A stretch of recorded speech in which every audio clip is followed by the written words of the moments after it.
Kalau di sini ada teman saya, Coach Fiona, udah sangat panjang perjalanan coachingnya. Secara umum saya mengambil kriteria coaching ini dari International Coach Federation ya, kemitraan atau partnership antara coach dan coachee untuk stimulasi pikiran agar dapat memaksimalkan potensi personal dan profesional mereka. Itu versinya International Coach Federation. Jadi partnership antara si coach dan si coachee.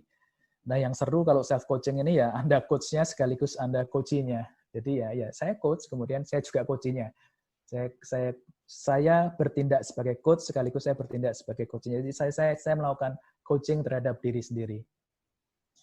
Saya definisikan secara sederhana menyitir dari ICF tadi ya, International Coach Federation. Kalau self coaching ya artinya proses kreatif ini saya lakukan secara mandiri untuk stimulasi pikiran agar dapat memaksimalkan potensi personal dan profesional saya.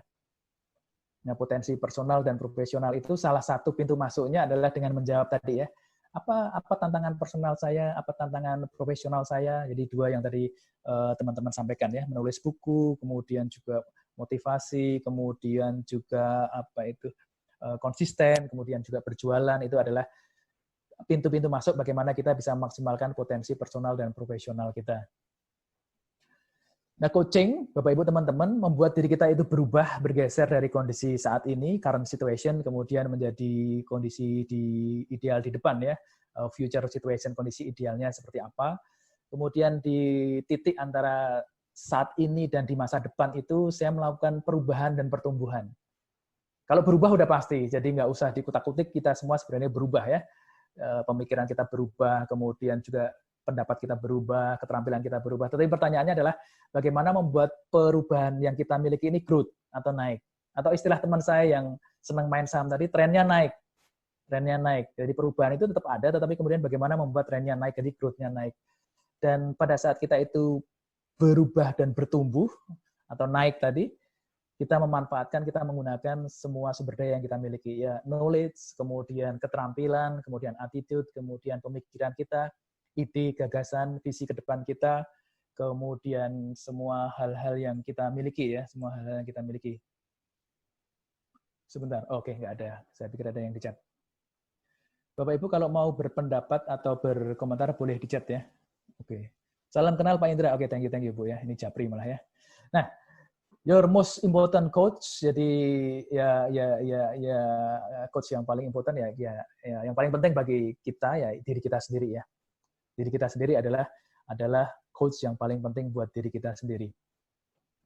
Nah, prinsip self coaching itu mengikuti prinsip-prinsip coaching ya. Jadi ada kesadaran kalau kita berdialog dengan diri sendiri, kita berefleksi dengan diri sendiri, tentu itu akan membangkitkan kesadaran. Nanti kita akan melihat dan merasakan beberapa tekniknya secara simpel, secara sederhana. Kemudian self coaching juga membuat kita itu lebih bertanggung jawab, jadi tidak melempar tanggung jawab ke orang lain. Kemudian self coaching itu membuat kita lebih percaya diri, ya karena saya bisa menyelesaikan apa yang menjadi persoalan saya, kemudian saya menjadi lebih percaya diri. Tapi selain itu juga bukan hanya percaya diri dan menenangkan diri sendiri, tapi self coaching membuat kita bisa fokus pada solusi, kemudian juga membuat tindakan-tindakan untuk menerjemahkan solusi-solusi tadi ya. Nanti target akhirnya adalah membuat diri kita berubah dan bertumbuh tadi ya, change and growth tadi. Dan sebelum kita pelajari tentang skill set-nya, kemudian kita perlu punya mindset-nya. Hanya kemudian mindset itu juga perlu didukung oleh beberapa hal yang bisa mensupport self coaching kita. Teman-teman, saya menggarisbawahi 3 hal. Kalau self-coaching itu memang bisa efektif kita jalankan pada saat kita punya self-esteem, kemudian self-love, kemudian self-respect ya. Jadi 3 hal itu membuat diri kita nyaman dengan diri kita sendiri, dan pada saat kita nyaman dengan diri kita sendiri ya, self-coaching itu bisa kita jalankan. Tetapi kalau enggak memang benar yang dikatakan teman atau sahabat tadi yang mengatakan self-coaching enggak bisa. Iya memang, kalau kita tidak punya self-esteem yang cukup besar, kemudian self-love yang cukup besar, self-respect yang cukup besar, ya self-coaching itu sendiri tidak akan bisa berjalan dengan baik, dengan efektif ya. Self-esteem adalah pada saat saya memandang diri saya apa adanya, jadi tanpa atribut-atribut apapun. Indra sebagai Indra gitu ya. Bukan Indra sebagai trainer, bukan Indra sebagai coach, bukan Indra yang punya mobil, Indra yang punya rumah, dan lain sebagainya. Bagaimana Pak Eri melihat Pak Eri sebagai Pak Eri ya, bukan misalnya Pak Eri itu karyawan, Pak Eri itu enggak, tapi self esteem adalah melihat saya sebagai diri saya. Jadi kita lepas atribut-atribut itu. Kemudian self-love adalah bagaimana saya mencintai diri sendiri. Nah, ini seru nih ya. Jadi kita itu bisa mencintai diri kita dalam arti yang kita cintai adalah hal-hal yang sudah positif tentang diri kita, kemudian juga hal-hal yang mungkin belum positif tentang diri kita ya. Karena sebenarnya kalau mau ditilik lebih jauh lagi, positif dan negatif itu nanti akan berada di konteks masing-masing. Sehingga pada saat misalnya tadi katakan Mbak Mia katakan, Bu Mia katakan, saya punya tantangan dalam hal konsistensi dan motivasi. Tentu saja, ya saya perlu self love dalam arti, oke, saya mencintai bahwa diri saya belum bisa lebih konsisten, belum bisa lebih termotivasi. Nah, kemudian nanti pertanyaan selanjutnya adalah bagaimana agar saya lebih termotivasi seperti itu. Karena nanti masuk ke self respect. Self respect adalah dalam kondisi saya untuk mencapai potensi, untuk mencapai sesuatu yang lebih optimal. Bagaimana saya tetap respect dengan diri saya? Bagaimana saya tetap respect dengan usaha saya?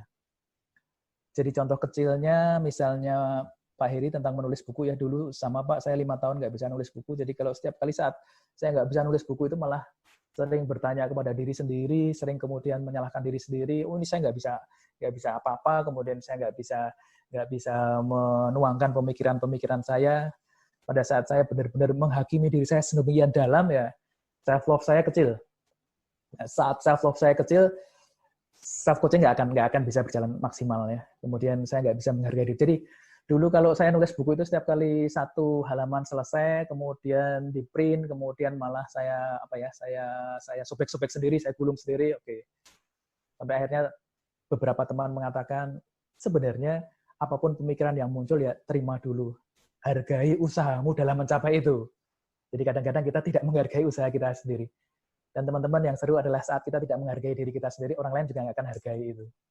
Itu yang seru sebenarnya. Jadi kita perlu punya self-esteem, kemudian self-love, kemudian juga self-respect, sehingga proses self-coaching itu sendiri nanti bisa berjalan lebih optimal.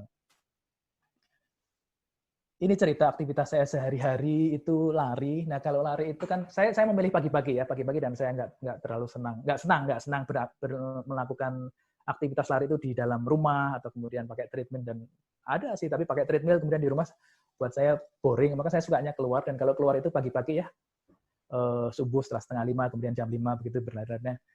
Di dekat tempat saya itu ada seorang pemulung, dan dia punya jam kerja itu bersamaan dengan jam lari saya. Jadi setiap saat di titik-titik tertentu, di posisi-posisi tertentu itu kita ketemu. Yang seru adalah si pemulung ini dia kayaknya rileks saja dengan pekerjaannya. Jadi setiap kali saya lari dia pasti menegur saya gitu ya.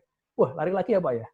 Wah, jadi tiap hari lari ya. Jadi, wah ini keren juga ini. Jadi dia tahu apa yang saya pakai, dia tahu sepatu apa yang saya pakai, kemudian atribut yang saya pakai, dan dia berada dalam kondisi yang berbeda. Tapi dia tetap bisa apa ya? Nggak apa-apa juga, karena dia nggak melihat bahwa ini orang lain, kemudian saya cuma pemulung, nggak. Tapi kemudian karena yang menegur duluan dia, kemudian ya saya gantian tegur. Oh ya Pak, Bapak pagi-pagi udah kerja ya? Iya Pak. Jadi dia tidak mengasihani dirinya sendiri, tapi kemudian dia malah mengajak kita jadi teman. Memang lucu ini. Jadi teman-teman saya bukan di pagi-pagi, karena pagi-pagi tidak semua orang mau beraktivitas pagi-pagi untuk olahraga begitu ya. Jadi beberapa kali malah ketemu dia, kemudian ya kita say hello-nya dengan begitu. Tapi yang saya kagumi adalah ini keren ini. Dia tidak melihat tidak melihat pekerjaannya, kemudian tidak melihat dirinya itu siapa dengan semua atribut atau busana yang dipakai, tapi malah membangun diskusi, membangun percakapan dengan orang lain seperti itu. Nggak semua orang seperti itu. Oke. Pak Indra, saya mau nanya sebentar, ada Pak Leo ya, Pak Leo Widyatama. Soal self-esteem adalah bagaimana kita memandang diri tanpa atribut apapun. Oke, atribut apa sih Pak yang dimaksud? Oke, atribut secara umum, atribut itu bisa ini ya, kadang-kadang jabatan itu atribut ya. Kemudian juga yang kita pakai itu juga atribut ya. Mobil, motor, jadi kemudian pekerjaan itu juga. Saya di perusahaan besar, saya di perusahaan kecil, itu atribut ya. Ini ya, pekerjaan saya pemulung, pekerjaan saya businessman, itu kan atribut ya, atribut. Jadi self esteem melihat kita sebagai sosok ya, saya sosok manusia begitu kan ya. Itu juga atribut. Kemudian kalau pengusaha, perusahaan saya besar, perusahaan saya kecil, itu kan atribut ya. Kemudian bagaimana kita mengetahui bahwa memandang diri itu tanpa adanya itu, maaf, saya cerna sebentar pertanyaan dari Pak Leo. Bagaimana kita mengetahui bahwa memandang diri tanpa adanya bias masih dipengaruhi oleh rasa pede atau rasa minder. Bagaimana kita mengetahui memandang diri tanpa adanya bias itu masih dipengaruhi oleh rasa pede atau rasa minder. Oke, terima kasih Mbak. Oke. Ya, memandang pada saat jadi gini, kita tidak meletakkan diri kita itu lebih tinggi daripada orang lain. No. Saya tidak meletakkan karena saya misalnya trainer apa itu. Misalnya saya trainer yang sudah 7 tahun atau saya trainer yang 8 tahun, sementara teman saya trainer baru 2 tahun. Tidak, saya tidak melihat diri saya di situ. Saya melihat bahwa oke, kita bisa sama-sama berdiskusi, kita bisa sama-sama berdialog. Jadi saya tidak meninggikan diri saya, tapi juga saya tidak meninggikan orang lain. Secara manusianya ya. Bahwa kalau saya mengatakan Pak Heri tadi ya, Pak Heri itu senior saya di Honda itu lebih punya banyak pengalaman tentang marketing, ya itu iya dalam konteks pengalaman atau keilmuannya. Tetapi Pak Heri is Pak Heri gitu ya. Dan Indra adalah Indra, kemudian Pak Leo ya Pak Leo. Jadi konteksnya adalah seperti itu. Bahwa kita punya kelebihan dan kekurangan itu yes, makanya kita perlu punya self love ya. Oke. Saya marketing saya harus belajar, apalagi magic marketing. Nah, Bapak Ibu nanti bisa belajar dari Pak Heri ini. Saya magic marketing saya perlu belajar dari Pak Heri.